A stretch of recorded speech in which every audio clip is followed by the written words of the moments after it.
You sit at your kitchen table one evening, the soft glow of your laptop screen catching the edge of a half-empty coffee mug. The notification appears, an email from HR. Congratulations. Effective next month, your annual salary will increase by 5%. For a brief moment, you lean back and allow yourself a small, quiet smile. After all these years of showing up, handling responsibilities, managing teams or projects, and balancing work with family life, it finally feels like forward movement. This raise should bring some breathing room. It should mean slightly less pressure at the end of each month. Perhaps the ability to cover bills without constant mental math, or even the quiet hope of setting aside a little more for the years ahead when things might slow down. But here's the uncomfortable observation that many of us notice a few months later.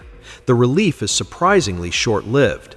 You open your banking app at the close of another ordinary month and feel that same familiar tightness in your chest. The numbers look a bit higher, yet the quiet question returns, why does it still feel like we're barely keeping pace? Why, after a raise that was meant to improve things, does life continue to feel just a step ahead of your paycheck? It rarely arrives with drama. There are no wild spending sprees or obvious mistakes. The change is subtle and gradual. You're likely in your mid-40s or early 50s now, perhaps supporting a household in a mid-sized American city on the outskirts of Chicago, Cleveland, or Atlanta, or in a European community near Manchester, Lyon, Birmingham, or Rotterdam. You hold a steady, respectable position maybe in logistics, teaching, nursing administration, technical management, or a similar professional role. You're responsible. You have a home, reliable transportation, and people who count on you. On paper, things are stable. Yet that persistent sense of financial strain, of never quite having enough margin, simply refuses to disappear. This experience is far more common than most people admit. Over time, we've seen wages increase modestly while the everyday cost of maintaining a normal, decent life, a suitable place to live, getting around town, feeding a family, and staying healthy keeps rising in the background. A 5% raise can sound meaningful when you first read the email, especially for those of us earning around the median range for our age group. But after taxes, pension contributions, and other standard deductions common in both the US and Europe, the real extra in your monthly take-home pay often amounts to just a couple of $100s. At first you think it will make a difference. Then the weeks turn into months, and that additional amount quietly blends into daily routines and small decisions. The feeling of genuine progress fades, leaving behind the same careful budgeting habits you had before the raise arrived. It makes you pause and wonder, is this simply how the system works, or is there something deeper in the way we all tend to handle money that keeps pulling our expectations back to the same level? This isn't a story of personal shortcomings. It's a quiet reality shared by many thoughtful, hardworking individuals, whether you're still finishing studies, holding down a full-time job while raising children, building a career in your 30s and 40s, or working steadily toward later years. We put in the effort, we try to plan wisely, and yet true financial ease often feels just beyond reach. Let's make this real. Imagine you're 46 years old, living with your spouse and 2 teenage children in a modest 3-bedroom house on the outskirts of a mid-sized American city, perhaps just outside Chicago, or in a similar suburban area near Cleveland or Atlanta. You work in a stable middle management role at a logistics company or a regional hospital. For the past several years, your gross annual salary sat at around $68,000. After federal and state taxes, Social Security, Medicare, and health insurance deductions, your monthly take-home pay came to roughly $4,350. It was enough to cover the basics, but every month felt like a careful balancing act. Then the raise arrives, a respectable 5%. Your new gross salary moves to approximately $71,400. After the same deductions, your monthly take-home increases to about $4,550, an extra $200 per month. On the day you see the first updated paycheck, it feels meaningful. You allow yourself to think that things might finally loosen up a little, but life has its own way of responding. Your rent or mortgage, which was already consuming a large portion of your income at $1,950 per month, doesn't decrease. In many parts of the United States and Europe, housing costs have continued their slow upward drift. If your lease is due for renewal soon, the landlord quietly raises it by another $80 or $100. The same pattern appears across the Atlantic. Whether you're in a commuter town outside Manchester, Lyon, or Rotterdam, the monthly cost of keeping a decent home for your family keeps pressing higher. Next comes transportation. Your 8-year-old family car has been showing its age. Unexpected repair bills of $800 last quarter finally pushed the decision. You traded in for a newer, more reliable model with lower mileage. The new monthly payment settles at $680, up from the previous $480. It feels justified because the old car was becoming unreliable, and with 2 kids still at home, safety and dependability matter. Meanwhile, the credit card that helped cover last summer's modest family holiday to visit relatives now carries a higher balance.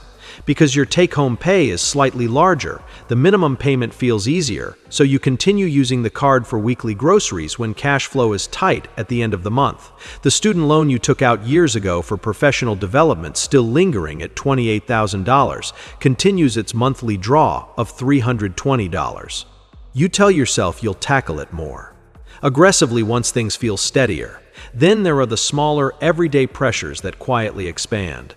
Groceries for a family of 4 now regularly top $850 because everyone's schedules are busier and convenient prepared meals become more common. Utilities and insurance packages edge upward with inflation. Streaming services, phone plans, and the occasional dinner out to celebrate small wins add another layer. None of these choices feel extravagant on their own. They simply reflect the natural desire to make daily life a little more comfortable after years of careful restraint. Before you realize it, the extra $200 that looks so promising on paper has been quietly absorbed into these upgraded realities. The raise gave you a higher income, but the margin, that precious space between what comes in and what must go out, remains almost exactly as thin as it was before. Let's look at the numbers with calm honesty, the way you might sit down with a spreadsheet on a quiet Sunday evening. Before the raise, your monthly take-home pay after all taxes and deductions sat at approximately $4,350. After the 5% increase, it rose to about $4,550. That extra $200 per month sounds reasonable on paper enough, perhaps, to feel like real progress after years of steady work. Now let's walk through where the money actually goes each month, using the kind of ordinary household most of us recognize in the United States or Europe. Your rent or mortgage payment, the largest single item, was already $1,950. In many mid-sized cities and suburbs, this figure is common for a decent 3-bedroom home close enough to work and schools. After the raise, that cost doesn't fall. If anything, when the lease renews, it edges up by another $75 or $100 because local housing markets rarely wait for your salary to catch up. Transportation comes next. The new car payment settles at $680 per month, replacing the old $480 payment. The difference of $200 is justified in your mind because the previous vehicle had become unreliable, with 2 teenagers still relying on family transport for school activities and weekend commitments. Insurance on the newer model adds another small increase. Groceries and household basics for a family of 4 now average $860 per month. Before the raise, it was closer to $780. The extra comes from slightly better cuts of meat, more fresh produce, and the convenience of ready-to-heat meals on busy evenings when everyone's schedule pulls in different directions. It doesn't feel like waste, it feels like making daily life a little less exhausting. Utilities, internet, phone plans, and home insurance together total around $420.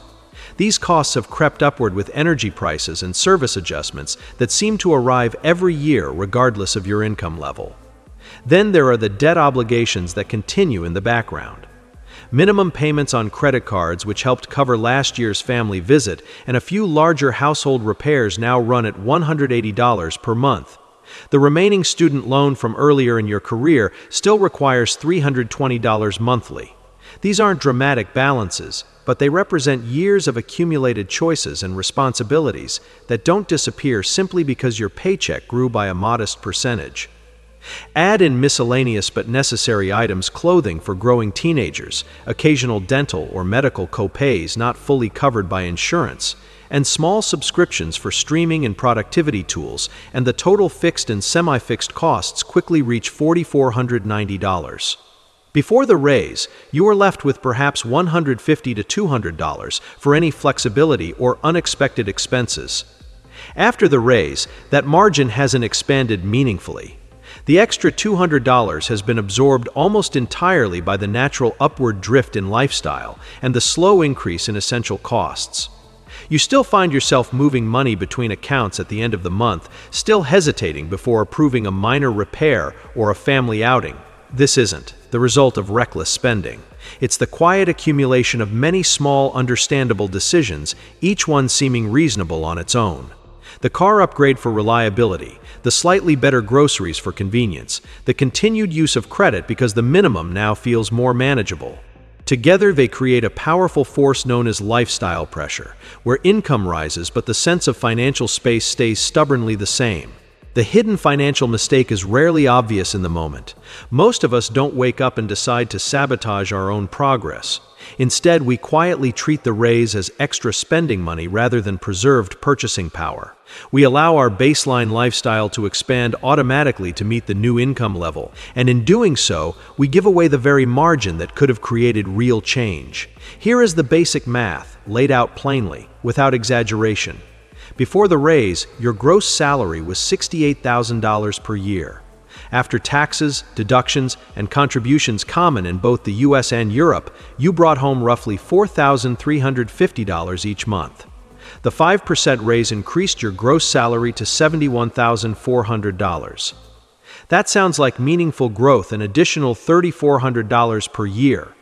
After the usual withholdings for taxes, Social Security or equivalent national insurance, Medicare or healthcare contributions, your actual monthly increase lands at about $200. Over 12 months, that equals $2,400 in extra take-home pay. Now consider what happens to those dollars in reality. If general inflation is running between 2% and 3%, and essential costs like housing, food, energy, and insurance often rise faster, a significant portion of your raise simply maintains your previous standard of living. In many American and European cities, rent or mortgage costs, grocery prices, and utility bills have increased at or above that rate for years. So perhaps $80 to $100 of your monthly $200 is already spoken for just to keep things from slipping backward. The remaining $100 to $120 then quietly disappears into upgraded choices. The new car payment adds $200 more than before, but you justify it because reliability matters. Groceries rise by another $80 because convenient meals reduce daily stress. Credit card usage continues because the higher minimum payment now feels easier to cover. None of these decisions feel irresponsible individually, yet when added together month after month, the entire $200 raise and sometimes more gets absorbed. Over one full year, that $2,400 in additional income never reaches savings, never accelerates debt repayment, and never compounds in a retirement account or emergency fund. Stretch this pattern across 5 or 10 years of modest raises, and the numbers become sobering. What could have been an extra $12,000 to $24,000 directed toward financial security instead vanishes into a slightly higher lifestyle that delivers no lasting improvement in your actual margin of safety. The system itself contributes to this pattern. In both the United States and Europe, wages for middle-class and lower-upper middle-class workers have grown slowly, while the cost of major life expenses, housing, higher education, healthcare, and reliable transportation has outpaced income growth for decades. Employers offer modest percentage increases that sound generous in announcements, but deliver limited real gains once taxes and rising living costs are factored in. At the same time, modern life gently encourages consumption. Marketing, social comparison with colleagues and neighbors, and the natural desire to give your family small improvements all push in the same direction. The result is a subtle but powerful trap: higher nominal income paired with the same or even thinner financial breathing room. You earn more, yet you still feel poor because the extra money was never given the chance to create distance between your income and your expenses. The psychological reason behind this pattern is deeply human and rarely discussed. With honesty, a raise doesn't just add money to your account, it quietly signals that you've earned something better. After years of responsible effort, your mind naturally wants to translate that recognition into tangible improvements in daily life. You want your family to feel the benefit. You want the daily grind to feel a little lighter. This impulse isn't greed or irresponsibility, it's a normal response wired into how we experience progress. Our brains adapt remarkably quickly to improved circumstances. What felt like a luxury a year ago, a more reliable car, better ingredients at dinner, or the occasional meal out without guilt soon resets as the new normal. Psychologists call this hedonic adaptation. We adjust upward, and the pleasure or relief we expected from the extra income fades faster than we anticipate. At the same time, social comparison plays a quiet role. You notice colleagues driving newer cars, friends posting family trips, or neighbors making small home improvements. Without realizing it, these observations gently shift your sense of what feels acceptable for someone at your income level. In your 40s or 50s, this pressure often feels more intense. You've worked hard for decades. There's a natural desire to reward yourself and your loved ones after years of careful budgeting. The credit card minimum feels easier now, so you use it more freely. The slightly higher grocery bill seems justified because everyone's schedule is demanding. These small upgrades don't announce themselves as problems. They arrive as reasonable responses to a modest improvement in circumstances. If this pattern continues unexamined, the long-term financial impact unfolds slowly but with quiet certainty. Consider the math over a realistic time frame. If you receive 3 or 4 similar raises over the next 10 years, each adding roughly $200 to $300 in monthly take-home pay, after taxes that could represent an additional $25,000 to $40,000 in extra income across the decade. When most of that money is absorbed by lifestyle creep rather than directed towards savings, debt reduction, or investment, the opportunity cost becomes significant. That money never compounds in a retirement account at even a conservative 5 to 6% annual return. It never pays down existing debts faster, which would have saved thousands in interest. It never builds a meaningful emergency fund that could protect your family during unexpected events like job changes, health issues, or major repairs. Instead, you reach your mid-50s or early 60s with a higher salary on paper. Yet the same underlying financial fragility you carried 10 years earlier, or sometimes worse, if debts have grown alongside the upgraded lifestyle. The quiet tragedy is that many responsible, thoughtful people in the middle class and lower upper middle class experience this drift. Students finishing their education, job holders raising families, young professionals building careers, and early career earners all face similar pressures. They work diligently, make what feel like sensible daily choices, and still find themselves wondering why financial ease remains elusive. The years pass, income rises modestly, but the sense of true security, the ability to breathe easier and make choices without constant calculation, stays frustratingly out of reach. This isn't about shame or personal failure. It's simply the predictable outcome when we allow our spending habits and lifestyle expectations to reset automatically with every increase in income, without pausing to ask whether that reset truly serves our longer-term well-being. Financially intelligent people approach a raise with a different internal posture. They don't deny themselves every comfort or live with unnecessary hardship. Instead, they make a calm, deliberate separation between the new income and the automatic reset of their daily baseline. They understand that real financial ease rarely comes from earning more alone. It comes from protecting a portion of any increase so that it creates actual margin rather than simply funding a slightly higher version of the same life. When that 5% raise arrives, they notice it, acknowledge the small win, and then quietly decide how much of the extra $200 per month will be left untouched by lifestyle adjustments. Some direct most of it toward faster debt repayment, others toward steady contributions to a retirement or investment account, and still others build a larger emergency buffer. The choice isn't driven by rigid rules or deprivation. It stems from a clear-eyed recognition that money's greatest power lies in the space it creates between what comes in and what must go out. They still upgrade the car when reliability becomes a genuine issue, but they weigh the decision against the long-term cost rather than the immediate feeling of relief. They allow modest improvements in groceries or family outings, yet they remain conscious of whether those choices are truly adding value or simply expanding to fill the new income. They treat lifestyle decisions as intentional rather than automatic. This mindset doesn't require constant sacrifice or tracking every dollar with anxiety. It simply asks one steady question: does this change serve the kind of financial life we want in 5 or 10 years, or is it merely keeping up with a higher income level? Over time, this quieter approach compounds. The extra money that others spend on upgraded normal becomes preserved capital for them.